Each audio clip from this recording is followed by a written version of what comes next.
Hello, I'm Dylan. And I'm Kiyan. And this is Trust Your Doctor, that podcast where I guess we'll have to talk.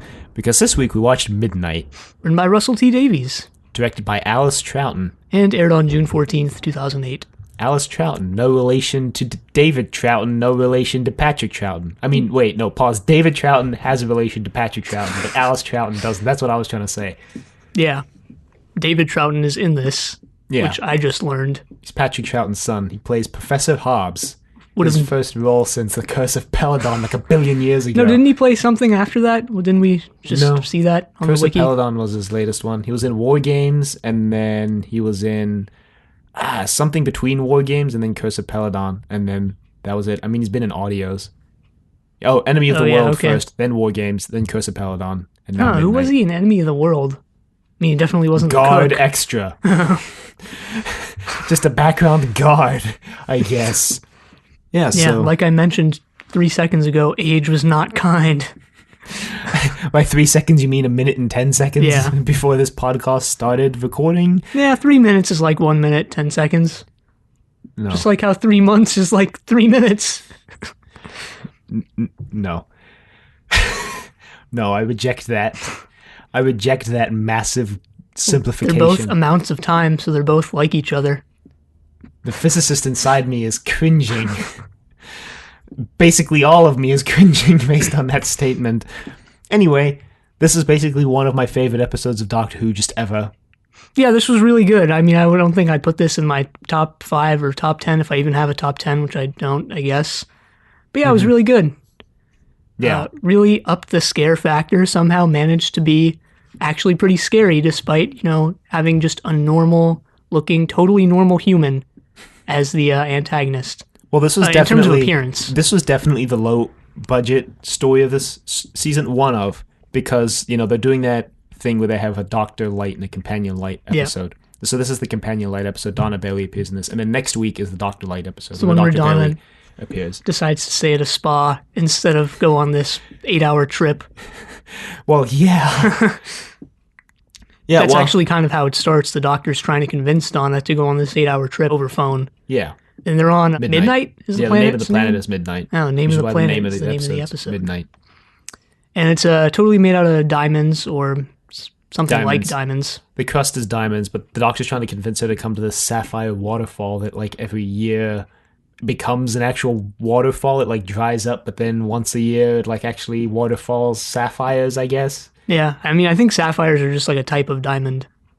I think. Yeah. I don't know. Sapphires are definitely a precious gem. I'm not sure if they're a type of diamond necessarily, but, there's a whole rant that we could go into about diamonds and how diamonds aren't actually all that rare and that their prices are manufactured by the De Beers Corp because they had a monopoly on diamond production. But anyway, we won't do that. Plus, you can lab grow diamonds now for way cheaper than, natural diamonds, and you can't even tell the difference. So, yeah, basically what I'm saying is diamonds were a manufactured commodity, really. Anyway. All right. moving swiftly along. They the vehicle that they need to take to get to this waterfall, their destination, is sort of a buggy, an airplane on wheels. Basically. It doesn't have as many seats. It's 6 abreast, I think. It's just 5 rows, maybe. Just take, when you get on an airplane and you go right, just take the part that's on the left and cut that off. And that's what they're in. The business section. Yeah, you know how when you get on an airplane, you look to your left longingly to sit in those nice, comfortable chairs with lots of leg room, and then you have to turn right and go to the crappy seats that have no leg room. Just imagine you're sitting going next to the left. To, sneezing guy, and there's a crying baby behind you. No, sorry, the crying baby's in front of you. There's a little kid behind you kicking your chair. I mean, I haven't had that, but His parents get really acidic when you tell them to stop. Last time I flew on an airplane, which was to South Africa in 2016, the guy in front of me reclined his seat all the way back. Yeah, that's why you recline your seat all the way back, and it just starts this chain reaction. And then the food came around, and the tray was right up against me because I was like, "Damn, move your seat up! Move your seat up!" Told you should have just started kicking his chair and gotten really mad when he turned around and told you to stop. Great. I mean, that also, okay, I know this is a big tangent. We're going to get right back into the episode, but I have to complain about the fact that because he was leaning all the way back, the screen was like tinted black. Because, airplane screens are like tinted, so when you look at them at certain angles, they don't look right. Yeah. Yeah, so because he was leaning back, I had to look down at the screen. The screen was tinted. Yeah, anyway, really made Independence Day Resurgence a great movie experience. Not that that was a good movie experience to begin with. Jesus. Reminds me of this time I was on an airplane, and instead of just watching a movie, I just looked at the space in between the seats in front of me and watched this kid play Minecraft for like 3 hours. Imagine that time on an airplane, I didn't watch a movie on my screen. Instead, I watched a movie on the guy like 3 rows ahead of me to the left of the aisle. No sound. He didn't even have sound or subtitles on. I was just trying to figure out the plot by watching his screen. What you could have done is you could have plugged your headphones into your sound thing and just turned on the sound and left your screen off and watched on his screen but had your sound playing. I even remember what movie it was. It was that movie Rio about that blue bird. Yeah, I've seen that. Like, actually, not just watching it with the sound off or something. Sound off down the aisle to the left. Anyway, it's a spacious cabin. And much like a real airplane, a bunch of screens turn on. Yeah, well, I mean, we can explain sort of, who's here because it's not a big, no, it's not a big cast. There's, the family of 3 with the emo kid. Yeah, there's the emo kid, I guess. Right, here we go. Here's all the Jethro was the emo kid, I think, right? Yeah, his parents were Biff. Biff and Val. Val. Don't you call me Biff. And then there's the professor and his assistant, Dee Dee. Right, Professor Hobbs. That's David Troughton's character. Yeah. Why I said H wasn't kind to him. Then there's the hostess, and then there's Sky Silvestri. Who's more emo than the emo kid. Yeah. She's sort of off to the side. She's sort of doing her own thing. We find out a little bit about her, at least, in a bit. Mm-hmm. Not too much, before she's overtaken by the alien consciousness. Well, so this is the cast, and then there's also the driver and the mechanic who aren't really important right now, and aren't really important at all, but a bunch of screens turn on, a bunch of ruckus starts, and the doctor's like, wow. Everybody's like, wow, this is just great. Because it's like really loud and annoying and nobody wants to actually watch it. So the doctor just turns it off with his sonic screwdriver surreptitiously. Right. And then the attendant is like, oh, darn. What happened? I'll go fix that right away. And everyone else is like, oh, darn. What'll we do? And the doctor's like, I guess we'll just talk. So then we get kind of a montage of them talking. Yeah, well... But not before the doctor goes into the pilot's cabin to check. I don't know what he goes in there to actually check, but he goes in there to just check up on them. It is before that, actually, because we get the title card things. Mm-hmm. It's like 25 minutes later. It's actually based on distance. Yeah. Except it spells clicks with a K, which is, I guess, supposed to be sci-fi. I mean, I don't even know what a click is, so... I don't know what a click... I don't know like the exact distance measurement of a click is, but it's used in military communications typically, either 10 clicks out or 20 clicks out. Although I always thought it was spelt like the sound. Maybe it is actually spelt with a K, or maybe they're just pulling a Terry Nation here and taking a regular word and making it space themed. Well, ORAC. ORAC is one of the actually least egregious ones on Blake 7 because it's not just like Oracle. It could have just been Oracle. Yeah. But anyway, the doctor goes and talks to Sky Silvestri and finds out a little bit about her backstory. They sort of connect because the doctor's there by himself as a Sky Silvestri because she just broke up with her girlfriend, I guess, or whoever it was. Significant other. Who's implied to be a girl. Well, I mean, she says she. Yeah. And now she's on this trip by herself. To take her mind off of it, I guess. The professor's there because this is like his 13th time doing this. Right, and he took Dee Dee along as his most promising pupil or whatever. She says she's more like his assistant than his pupil. Yeah, she just fetches coffee, according to her. And then there's the family. It's probably true, based on what happens later. And there's the family, who's just a family with annoying parents and a annoying, but I guess annoying son, but also I guess the wisest of all of them by the end of it. Well, the attendant. Except, well, okay, the attendant before the end, this attendant was probably one of the worst like staff members of all time because once things start going wrong, she's the one who sort of stirs up the discontent, not discontent, but she doesn't try to calm them down.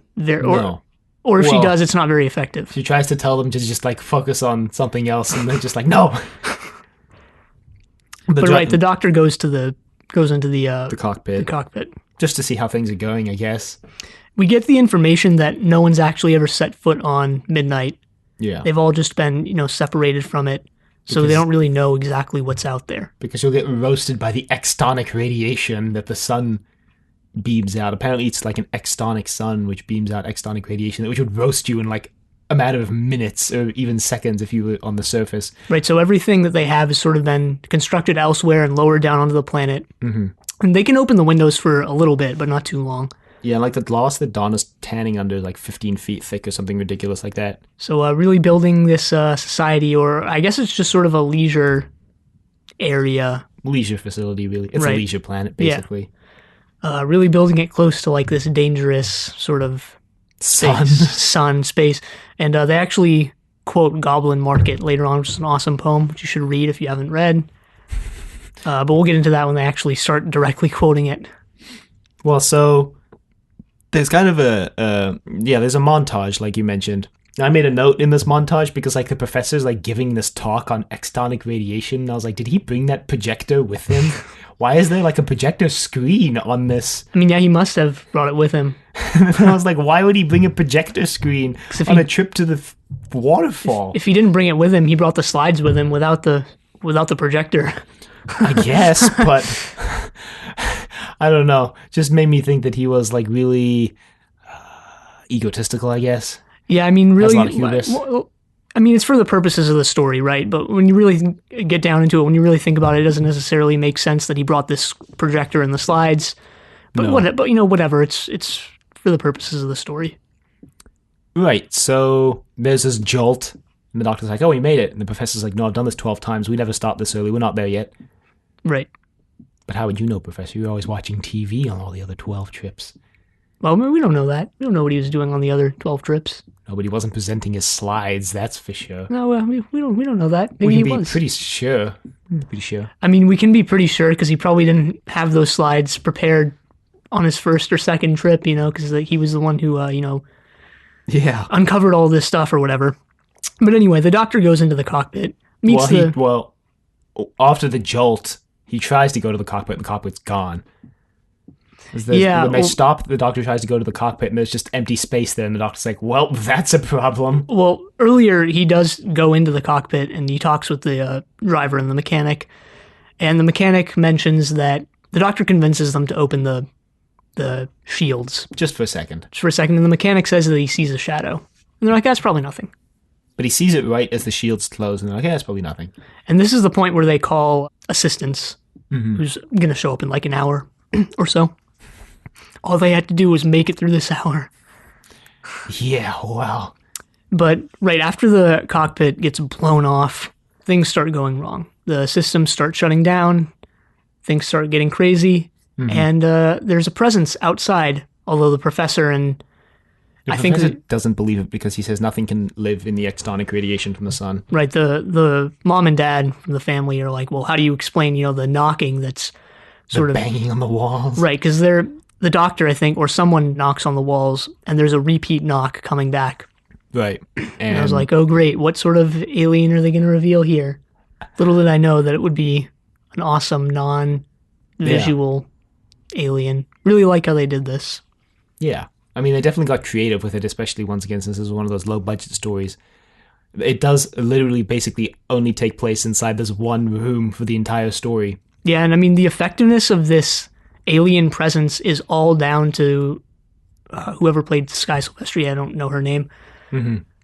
And David Tennant to an extent. David Tennant to an extent, but I think she did a really good job of it. Yeah. Like, this episode would not have been as effective at all if she had done a lesser job here. I think a lot of things came together really well on this episode to make it work. I mean, the production design, because, if you don't nail the set, because this set is where you're spending the entire episode, if you don't nail that set, then the story doesn't work. If you don't nail the acting from Sky Silvestri, then the story doesn't work, right? I mean, the acting from all of them, actually, I think they all did a pretty good job, especially because I don't know if this is true or not, but I always get the impression that when you're in like acting in a small space, it's always harder like not to just look into the camera. I mean, I know like as a professional actor, it's not like something that you would do, like look directly into the camera.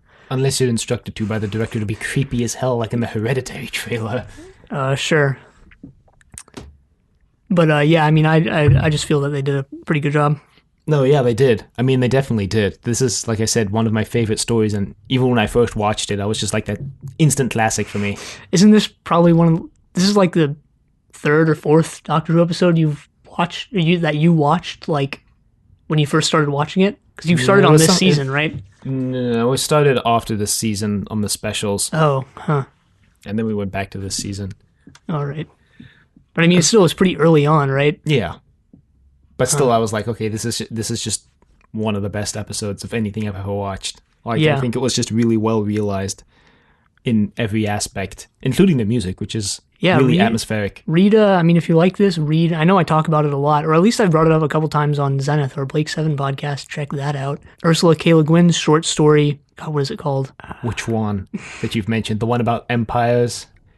Yeah, Vaster Than Empires and More Slow. Can't believe I forgot that name. Also, the word for world is forest. Those are at least somewhat related to this. Mm-hmm. And they're books, so there is no like special effects and aliens and stuff. There's aliens, but like, in your head. Yeah. I mean, we talked about this, especially when we did Lost of the Gadarene. We were imagining it with like multi-million-dollar Hollywood special effects in our heads because we weren't constrained by the paperclip and 7 strips of tape that the BBC is using every week. Right.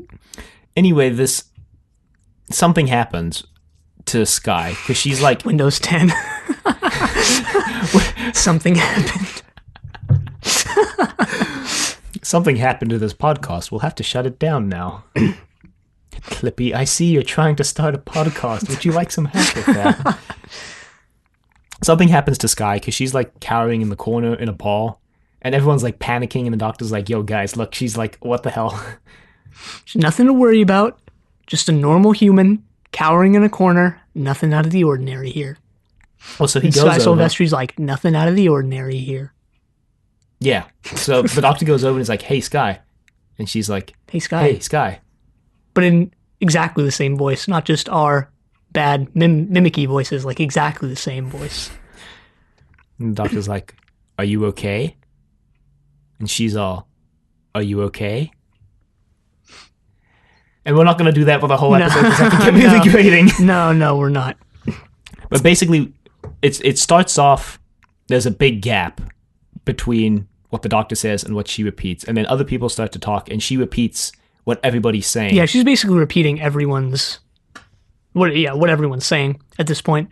And, there are 3 stages to this. This is still the first stage where she's repeating, but the first stage is, as we'll see in a minute, the quickest. Mm-hmm. Not only, the time between stage 1, or the time it takes to get from, or the amount of talking, I guess, it takes to get from stage 1 to stage 2, but like within stage 1 itself, right? It starts off with like a pretty big delay, but by the end of quote unquote stage 1, it's a pretty small delay. Mm-hmm. And she's copying everybody, and they're all freaking out. Starts to lead to some pandemonium and panic because everyone's like, why is she doing that? Why is she doing that? Make her stop, please. The mom and dad are the ones egging it on the most, honestly. Yeah. So they're all trying to figure out why she's copying all of them. And the doctor's like, I think we should just stop talking. Just shh. And everyone's like, no, this is scary. What is she doing? Why is she doing this? What's going on? If only they'd stopped talking, they might have avoided all of this. Yeah, but they didn't know. And that's what I like about the story, is that it actually like shows, I think, a micro version of like societal breakdown. It's like a Stephen King story. Almost, kind of, yeah. But it shows just how quickly like society can break down when there's no communication between people and you're not actually listening to each other. You're just waiting for your turn to speak, really. Like that's what everybody here is doing. They're all just saying, oh, make her stop. What's going on? What's happening? What's going on, instead of like actually listening to each other and communicating. They're just... Well, pretty soon it turns into like, throw her out. We gotta kill her. Yeah, I mean, it's like that line in the Sound of Silence, which I looked up this morning, and I cannot believe that I'm forgetting it now. Like everybody's talking without speaking, and everybody's listening without hearing. Oh, You mean the Simon and Garfunkel the song? Simon and Garfunkel song. Huh. Yeah, I don't know. Actually, it's something like everybody's talking without speaking and listening without hearing, which is what's going on here. Yeah, I reread Goblin Market for this, which was interesting. I don't think I drew as many parallels as I could have, but whatever. Anyway, stage 1 progresses. The insanity that's sort of growing among them also progresses. Well, so they move to the back of the car, I guess it is, the bus, whatever. Yeah, the doctor tells them all to get away from her and to be quiet, which they don't.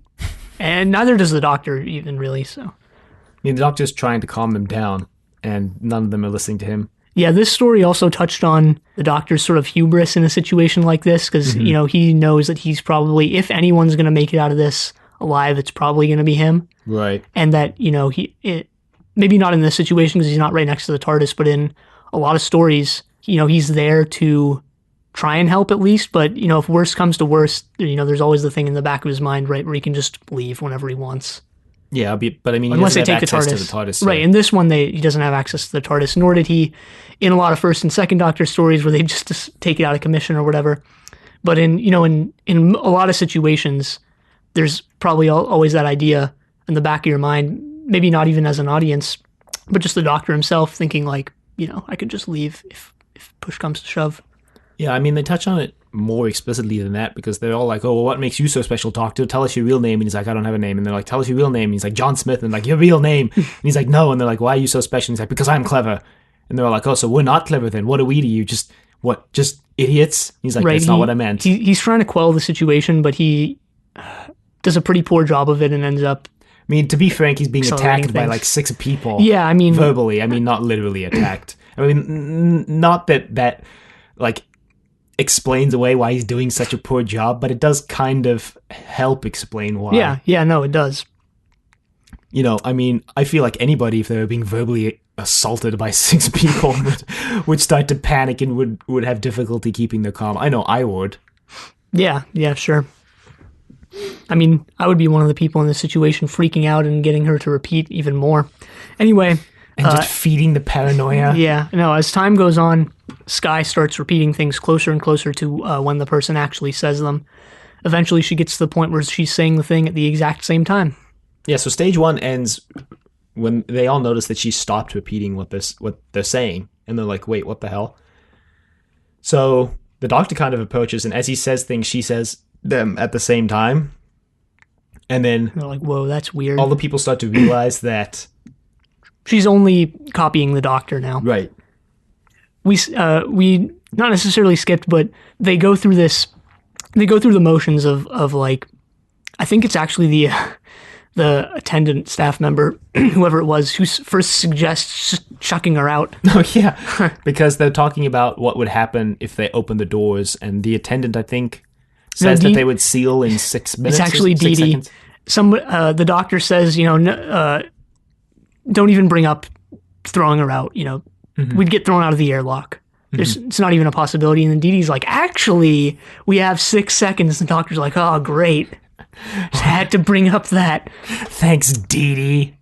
Dee Dee also quotes Goblin Market, which, like I mentioned before, is a poem. It's by Christina Rossetti. They actually say it's by Christina Rossetti in this episode.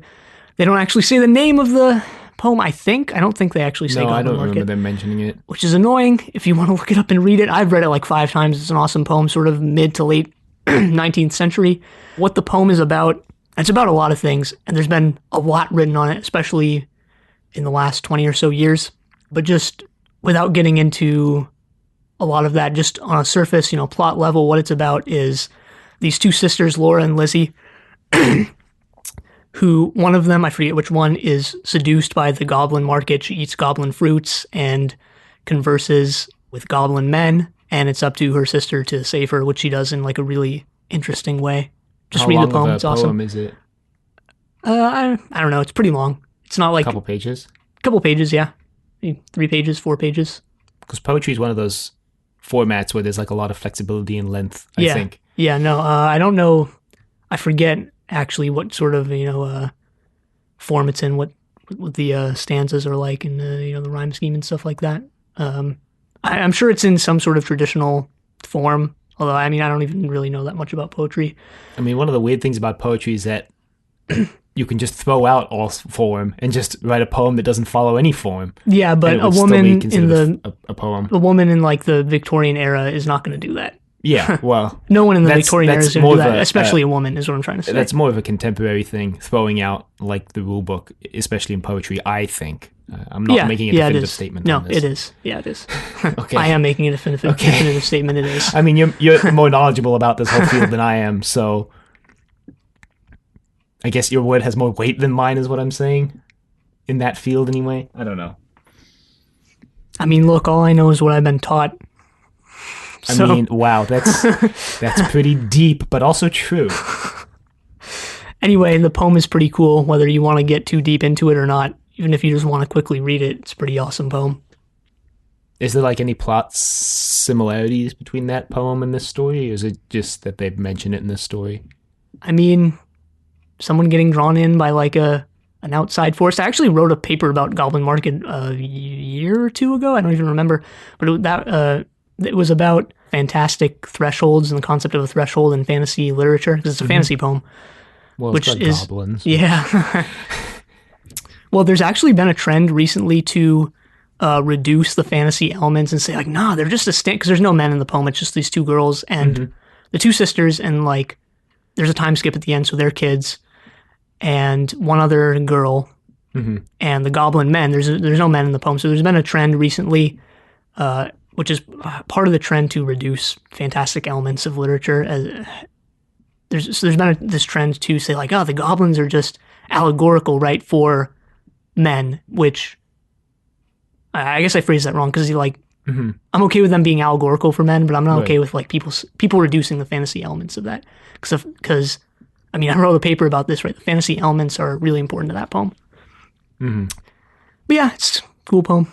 I mean, but how much of that is, sorry, I know this is a digression. I was going to say, how much of that is just people looking for ways to reinterpret things? What do you mean by that?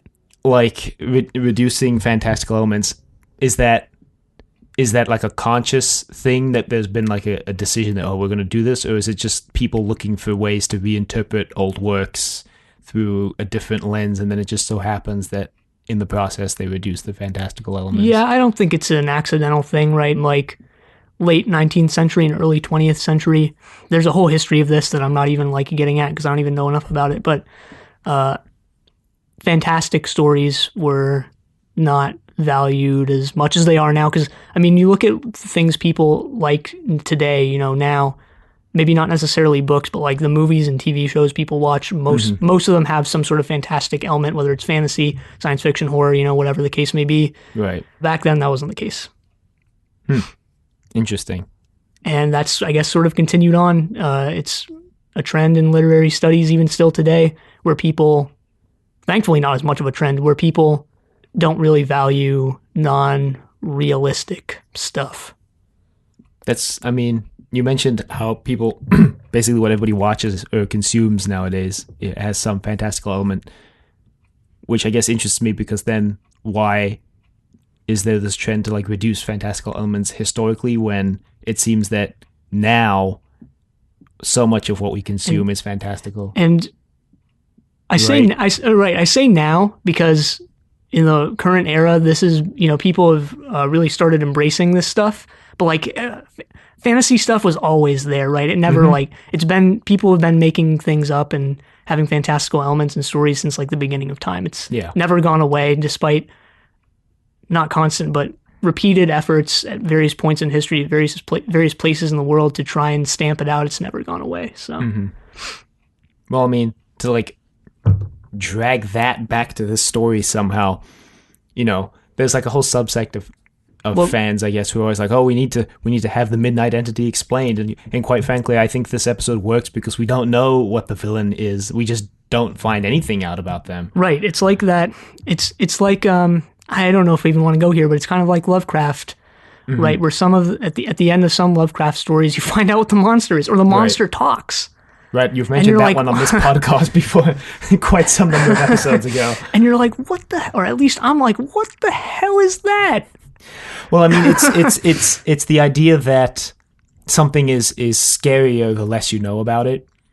and that's like a tricky line to walk in something, is telling the audience member just enough for it to be scary, but not too much that they know too much, I guess, right? Well, look, this episode actually does this very well for a TV show, because that concept that is a lot easier to do in text, where you don't tell people things. Right. Whereas like TV as a visual format, it's hard not to show it, possibly, I guess. Show it, tell it, communicate it in some way. Right. But this episode did a really good job of it. Like we mentioned, it's just the actress who played Sky Silvestri. It's just, her. Yeah, there's no costumes, there's no special effects except for the surface of the planet, right? It's all conveyed through... I feel like they might have brightened her eyes a little bit. They were like bright blue and glowing, but still like not too far out there. Right. But yeah, I mean, that's why I think this episode works so well. But we get into phase 3, which is the scariest phase, because she starts saying things before the doctor says them. Right. And here is where something interesting happens that I really like, which is where most of the people on the ship assume that this means the entity has jumped into the doctor and the doctor's copying Sky. But Dee Dee and the attendant realize that that's not what's happened. What actually happened is that she's saying his things before he says them. And what I really like about this is that what really keys the attendant off in a little bit is that Sky says Allons-y, which is what the doctor said right before they set off on the voyage. Right, and she says some other phrase, right, that clues you in that it's, the doctor's voice. But nobody's listening to Dee Dee or the attendant at all. Or Sky, quite frankly. This story... Yeah, that's true, actually. Yeah, they all sort of... Once Sky is able to move, because we didn't mention this being is, immobilized Sky, and now it's immobilized the doctor. But once Sky is able to get up and walk, they welcome her back. They're like, it's safe now. Yeah. Whatever it is in the doctor now. Yeah, and she's like telling them to kill him really joyously, and they're not all suspicious of this, because what else? And the dad actually goes and tries to pick up the doctor and throw him out. Yeah, and then everybody starts joining in. The doctor's like resisting in the few ways he can. He hooks his foot on the chair to stop them dragging him out, and he rests his head against the chair. If that even, I thought that was just sort of a... his... Yeah, I guess he hooks it because, your foot would be limp, I guess, but... But, I mean, it's really a demonstration of, like, mob mentality, right? How once one thought gets introduced into a group, they just naturally somehow gravitate towards all believing in this thought, right? Sure, yeah. I mean, I'm saying that in the context of, like, a mob, right? If one guy comes out like, let's kill the beast. Everyone's like, yeah, there's a beast. Let's kill the beast. Right? And then everybody's energy just kind of feeds off each other. And then it just kind of like causes a feedback loop, which just amps the mob up even more and more and more and more. Sure. And that's what happened here. They started off somewhat reasonable but scared, and by the end, one guy suggests they throw the doctor out, and then other guys like, yeah, that could work, and then by the end of it, they're all lifting the doctor up to basically throw him out, right? To burn him at the stake almost. But the attendant saves the day. Yeah, because the attendant, like we said, when Sky says Allons-y and molto bene, realizes that Sky's taken the doctor's voice and not the other way around.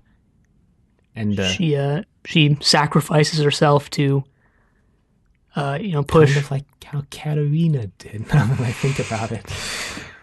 Sure, I guess. Yeah, I mean, Katerina airlocked herself and killed someone else in the process. Sky and the attendant die. And, whatever this thing is either dies or is still out there somewhere. Yeah. Or is living on the planet, if you can even call it living. And we don't find out. No, we don't find out. If thankfully. The monster survives. And we shouldn't, in my opinion, for this story to work. Right. When the doctor goes back to Donna, they sort of have a heartfelt moment. And the doctor says that he has no idea what it was. And Donna... The doctor seems really torn up about this because... Yeah. Because when they're driving back, the doctor asks everybody what the attendant's name was, and nobody knows what her name was. Yep. And the doctor's like not okay with that.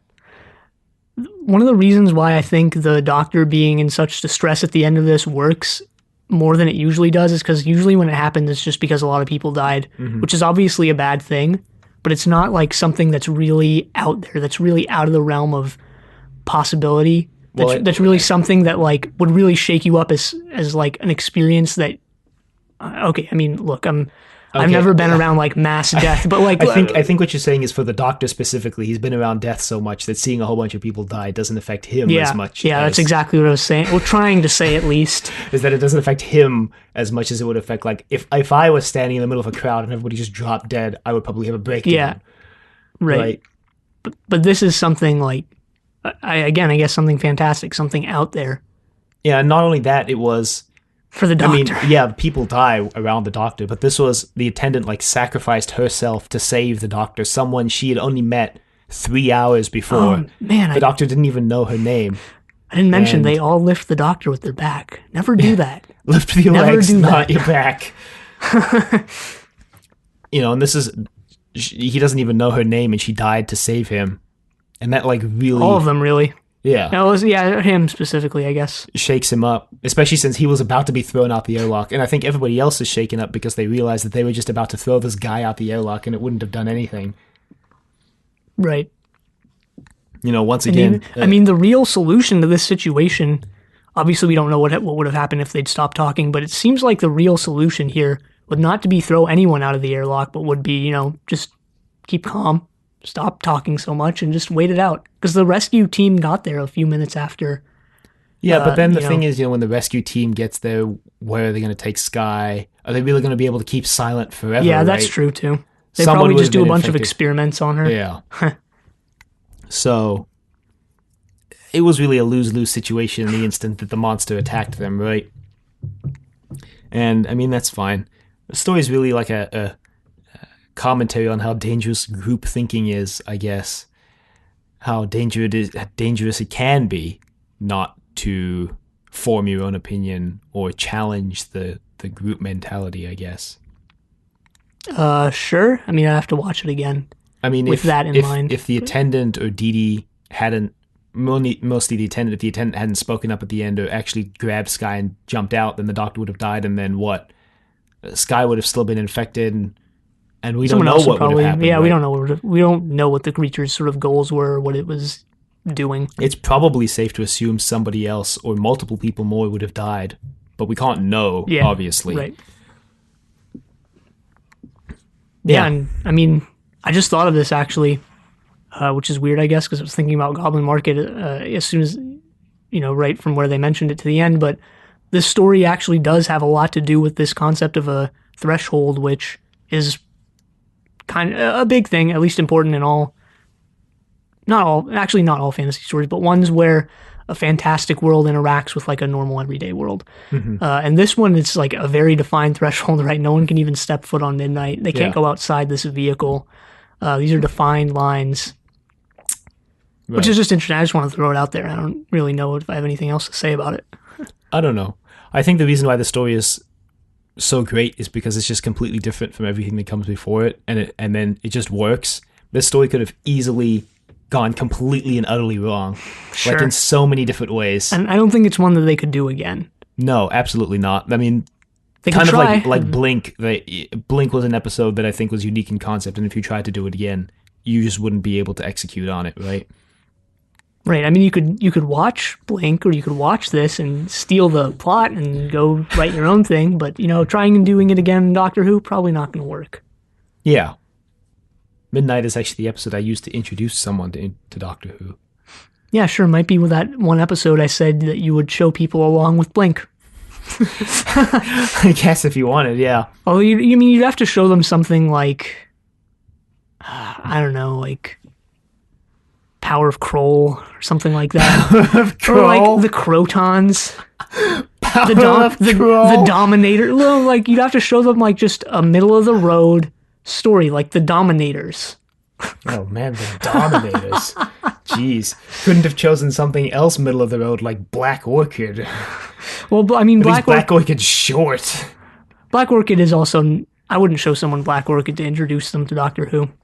Show someone Twin Dilemma to introduce them to Doctor Who. Yeah, I would show them Twin Dilemma. Where the Doctor tries to strangle his companion? Yep. Would you do it ironically? Actually, I would show them Caves of Androzani. That would be a good one, I think. Yeah. Like, I think that would work. It'd show the Doctor at his best, really. It'd show him regenerating, too. Twin Dilemma would show him at his worst. Like, just flat out his worst. Yeah, I guess I just decided right now I'd show them Blink. Show them Caves of Androzani. And then show them Caves of Androzani. Show them the one with the boar head. What was that one called? Time Lash. Yeah, Time Lash. Yeah, I'd show them Time Lash. Why not? Time Lash was just caves, but not. But it had the boar head. But do you remember the boar head? You remember what the boar head looked like? Yeah. Twitch is actually streaming all of classic Doctor Who in order. I think is that even legal? They started, I think it's like in partnership with the BBC. They started a couple days ago. They're skipping all the ones that are like missing. All right, I mean, look, I've never been on Twitch, but what I've heard of that community is so awful and off-putting that I never want to go on there. I was thinking this when they announced it. I was like, what's going to happen when you expose the Twitch community to the classic Doctor Who? I guess we're finding out. Hope someone's screen capping that chat log. I think Twitch replays save chat logs now with the replays. Oh, Jesus. Entertainment is just becoming more a loop back on itself, right? I mean, first you have people watching people play video games, and now you have people watching comment feeds of people who are watching people play video games. You've always had people listening to other people talking about things they've watched or done. Yeah, no, you have. Since the invention of the radio. Yeah, I'm reading, this is actually a complete tangent now, we're not even talking about the episode anymore, but I'm reading this Philip K. Dick book right now, Scanner Darkly, which takes place right here in Orange County, right where we're recording this. Isn't it in a Scanner Darkly? No, it's just Scanner Darkly. It's a Scanner Darkly. I thought there was another But word. you can drop the A because it's at the beginning, according to Jeopardy rules.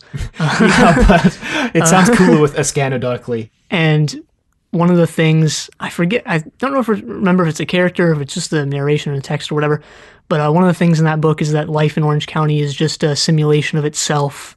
I was like, whoa. Whoa, deep. I actually just read not the whole thing, Simulation and Simulacra recently, which I got a lot more. I didn't get it, but I got it a lot more than when I read it when I was like 16, so. Philip K. Dick is a really weird author who I've read two of his books. I've read A Man in the High Castle, and I've read Do Androids Dream of Electric Sheep. Yeah, I've read Androids. He's a really weird author in that he has like 50 novels and like 30 of them are absolute garbage and 20 of them are good. Supposedly. I haven't read them. I mean, he also claims to have been abducted by aliens. Yeah, I mean, he also claims to be like, he claims he was contacted by God. Have you heard the story about how he realized he was like contacted by God? And yes. Yeah. All right. We don't need to go into that. He's just a weird man. I just wanted to talk about how I really like how Philip K. Dick plays around a lot with what is reality and like if you want makes reality. If you want a short introduction real. If you want a short introduction to Philip K. Dick without reading one of his like 300 or 400 page novels, Electric Ant is probably one of the best short stories by him. It's like Electric K. Ant is like wow. Electric Ant is like greatest hits of Philip K. Dick in like a 10-page story. Man in the High Castle isn't a long read. It's a pretty short book comparatively to some of his other works anyway. Yeah, and it's an Amazon series. Yeah. I think the Amazon series is actually really clever. This is the final thing I'm really going to say in this podcast episode because I kind of feel like we're drawing it out. But yeah, we are. The book has this book within a book, which is like playing metafiction. Yeah, it's playing around with this nature of reality where the book within a book is basically the Man in the High Castle of that world, which talks about the world where the Allies won the war. And I think the Amazon series is really clever in this, that they turn it into a movie within a movie instead of a book within the movie. There's like films inside the TV show that show this alternate reality. Yeah, that's a good way to do it. That's just all I wanted to say. It's that whole nature of reality thing that I really enjoy. And kind of that inversion that I talked about last week in Science of the Library that Stephen Moffat likes to do. The inversion of what you expect to be real in fantasy, and then it just gets twisted on its head at some point, and then everything you thought was real is not real. Sure. Anyway. That also has to do with the concept of the threshold, I think. I don't know, though. I don't know. Maybe. Something to explore, I think, as we go into Stephen Moffat's area, because like I said, that's something that Moffat does a lot in his stories, which I'm going to be talking about a lot now that I've started to pick up on it. Anyway, you can find us at thedoctor@decorativevegetable.com. Questions, comments, concerns, angry rants, love letters, your thoughts on The Midnight Entity. Basically my top 5 Doctor Who stories of all time, this. Right up there with City of Death. No, I wouldn't put it that high. I wouldn't put it in my You wouldn't even put 5. City of Death up there. No, I wouldn't put City of Death in my top 5. No way. Would you put Underworld? No, I put Underworld in my bottom 5. So. Yeah, me too. When we catch up with the series, we should do a top 5 and bottom 5. All right. You can find us on YouTube at Decorative Vegetable. You can find us on Apple Podcasts and Google Play at Trust Your Doctor. Leave a rating if you like the show. Check us on Facebook, Trust Your Doctor. Like us on Facebook. Also check us on Twitter at TYD Podcast and follow us on Twitter. And next time we're watching Turn Left. But until then, the end.